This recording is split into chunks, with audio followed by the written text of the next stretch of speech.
부처님이 출가할 때 마부였던 찬나비구에 대해서 부처님이 열반 직전에 아난다한테 내 사후에 찬나한테 묵빈의 벌을 받게 해야 된다고 했다는 얘기가 이제 인간부다에 나오는데요. 묵빈의 벌은 이제 상가에서 아무도 대화를 그 사람하고 해서는 안 되고 일체 상종을 이제 안 해줘서 요즘 말로 하면 왕따를 시키는 건데 왜 그렇게 심한 묵빈의 벌이라는 것을 만들었을까요? 그게 이제 폭력을 행할 수는 폭력을 이제 행해서도 안 되지만 근데 말도 안 듣고 그러면 이제 어떻게 해야 돼? 그래서 이제 서로 이제 접촉을 피하고 이제 그게 얼마나 힘든가를 알게 되죠.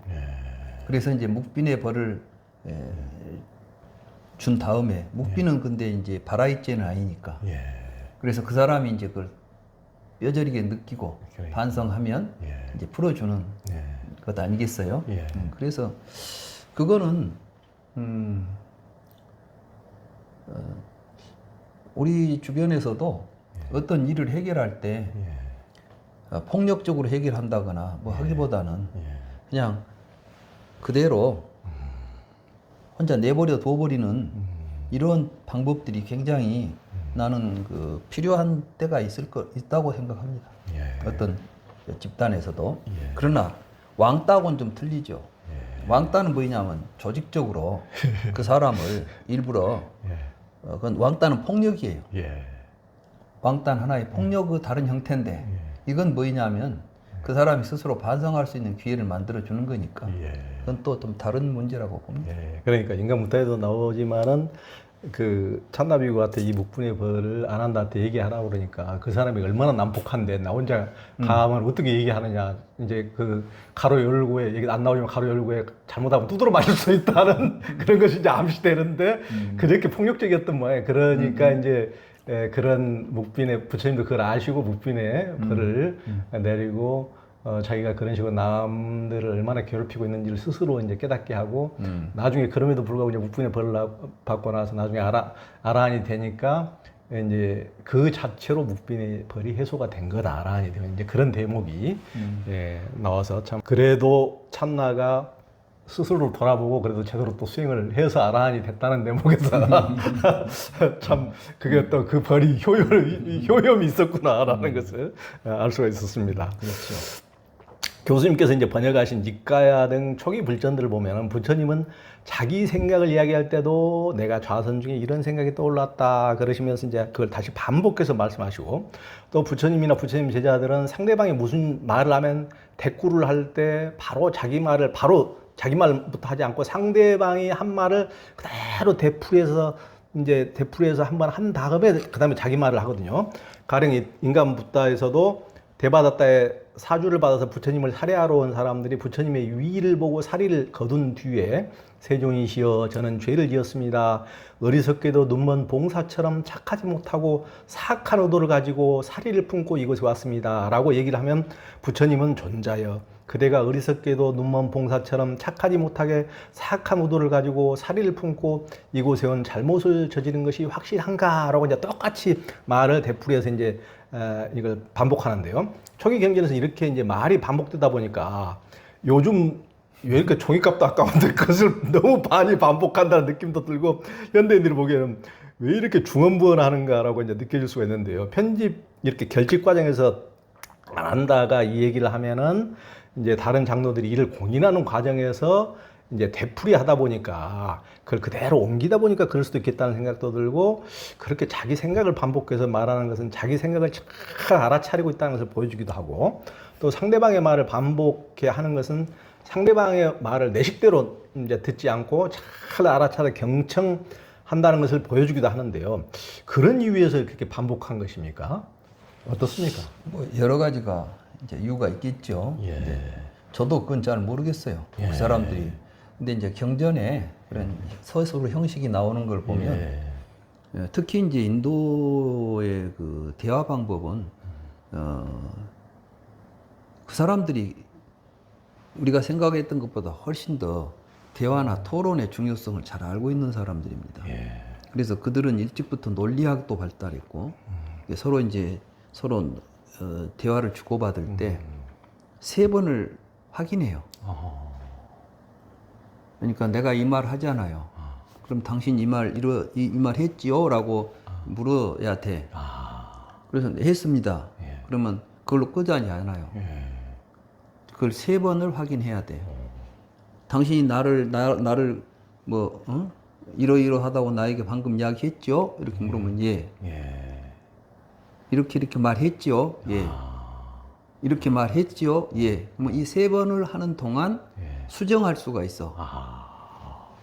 내가 본의가 아니었다면 아니 나는 그렇게 말하려고 하지 않았다 할지 또는 지금 당신 하는 말이 내가 한 말이 정확한 말이 아니다고 나는 그렇게 말하지 않았다 할지 이렇게 하면 그건 이제 수정을 해서 다음으로 진행이 돼요. 근데 만약에 3번을 이야기하는 동안에도 수정이 안 들어오면 결정이 된다고 그래요. 이제. 그렇게 해서 이제 한번 결정된 언어에 대해서는 절대 변경이 불가능해. 그래서 이제 책임을 져야 돼. 그러니까 논쟁을 할 때 우리는 한번 말꼬리 잡고 막 하지 않아. 그러니까. 한번 실수했는데 그거 내가 실수했다. 그런데도 말했잖아. 막 이렇게 나오잖아. 근데 그 인도에서는 그건 안 통해요. 내가 실수했다. 그러면 실수 안 한 말 다시 한번 하라.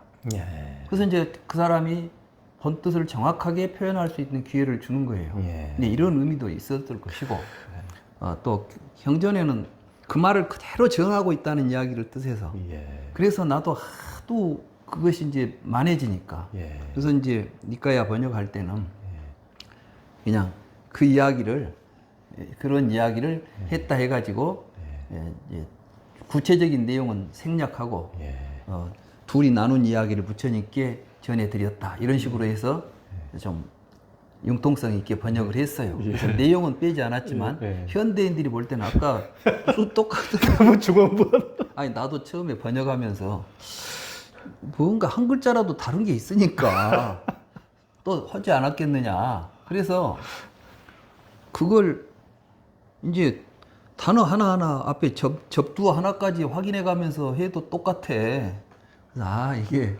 똑같은 판별이 3번은 기본이구나. 그렇게 알고 있습니다. 이게 뭐 아니 굉장히 중요하시네요. 그러니까 우리는 그러니까 진짜 본의를 파악하려고 하지 않고 방금 말씀하셨더니 말꼬리 잡고 서로 이기려고. 그렇죠. 그러니까 서로 제대로 된 소통하려고 하지 않고 서로 이겨먹으려고. 그래서 인도에는 옛날부터 토론법이 있어요. 그래서 만약에 이제 그런 식으로 나가면 말하자면 너 그런 식으로 나가면 토론에서 이미 넌 아웃이야. 그래서 이제 그 몇 가지 토론의 법칙이 있는데 말하자면 말꼬리 잡기 또는 뭐 되지도 않은 이야기를 계속 묻기 막 이런 식으로 해가지고 그 이제 있더라고. 그래서 토론 문화가 굉장히 발달했고 그와 더불어서 논리학이 굉장히 발달했어요. 그런 이제 그런 여러 가지가 잘 투영되고 있지 않냐. 그러니까. 이렇게 보고 있습니다. 우리는 말을 하면 할수록 억측이 되고 오해가 되고 곡해가 돼서 뭘 이해가 되고 싸움밖에 안 되는 경우가 많고 무슨 백분 토론이고 보면 이것이 난장판 항상 지만 잘났고 무슨 토론이 돼가지고 우리는 토론 문화가 아직 제대로 정립이 안 돼서 그래요. 어디든지 이제 제대로 된 토론은 토론을 통해서 함께 좋은 결론에 도달하려고 하는 것이고 거기 정당하게 서로 이제 이야기를 해야 되는데 하여간 무조건 이기고 보자는 식이거든. 그것은 토론에 그런 사람들은 토론할 의미가 없죠. 그러니까요. 그러니까 부처님처럼 이렇게 그 부처님 법을 무쟁법이라고 하는 이유를 알겠네요. 그러니까 참 이렇게 하면 심하게 곡해해서 다툴 일이 없잖아요. 3번을 반복해서 본의를 이렇게 서로 파악해서 이렇게 한다면 참 아름답습니다. 이중표 교수님께서 작년에 법구경 깨달음의 노래 단맛바다를 내셨는데요. 그곳에서 이 교수님이 이제 가슴에 늘 새기는 어떤 구절들이 혹시 있으시고 그런 게 어떤 새기는 이유가 있습니까? 그 쌍요품 첫 일계, 일계하고 이계. 마음이 모든 것의 근본이다. 마음이 주가 되어 마음이 만든다. 사악한 마음으로 말하거나 행동하면 그로 인해 괴로움이 그를 따른다. 그림자를 따르는 발자국을 따르는 수레의 바퀴처럼 뭐 이런 식으로 이제 나오잖아요. 형체를 따르는 그림자처럼 이렇게 그다음 이제 두 번째 개성은 이제 같은 내용인데 이제 청정한 마음으로 말하거나 행동하면 즐거움이 그로 인해서 즐거움이 그를 따른다. 결국 한마디로 말해서 부처님의 가르침은 모든 것은 마음이 근본이 된다는 것이에요. 그러니까 마음을 잘 다스려야 되고 내가 마음으로 어떤 생각을 하고 어떻게 행동하느냐가 우리의 삶을 결정하는 것이다.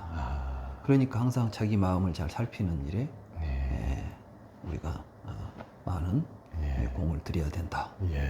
그게 이제 수행 아니겠습니까? 이제 더 공부하시고 싶은 분들은 인간 부탁뿐만 아니고 이제 부처님이 깨달으신 연기법이라든가 이런 책들을 또 공부하시고 또 붓다 나라의 또 유튜브도 있으니까 거기서 계속 공부를 해 가시면 좋겠습니다.